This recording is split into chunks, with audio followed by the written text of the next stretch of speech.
kwankwasa ba wanda za ya samu wuri. yanzu mun ka dau aniya. Dije sako kiɗan kwankwasa Madugu uban tafiya. Madugu ka gyara shiri. Maki sake. Salamu alaikum. Alaikum assalam. Malam earpiece muke so. A to earpiece wani iri kake so? Ai ga sanan kala earpiece wanda yake bukata ka sanan ne. Kai, wannan wani sabon macucin ne. Me kace?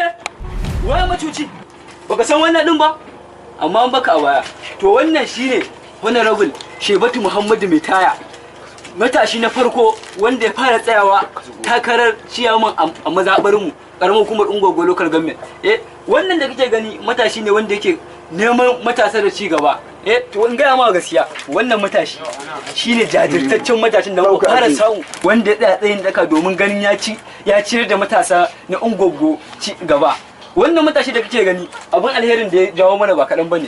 Shi ya jawo aka sa mana falafalai na wuta da suka faɗi. Shi ne matashi na farko wanda yake yunkurin samar da ci gaba tsakanin matasa maza da mata.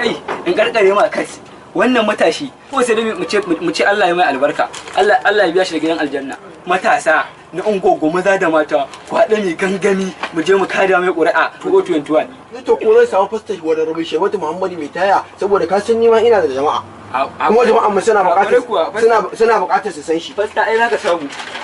Inda hali ma aka ƙara wasu. A to ko da naka ka so na. Madugu ka gyara shiri. Ko san waka ni ne dai na kudan jihar Katsina. Yanzu mun ka dau aniya. Layi na yan amana nake kun ga ba ni ba fitina. Madugu ka gyara shiri. Yan kwankwasi ne na dubai sun kace na da guna. Yanzu mun ka dau aniya. A gaida kwankwasi na dubai da kokari na tuna. Madugu ka gyara shiri. Sakon ku ya iso har ma Madugu yana magana. Yanzu mun ka dau aniya. Aminu kai da Tijjani duman da ku nake magana. Madugu ka gyara shiri. Ni ma ina yaba masu kwazon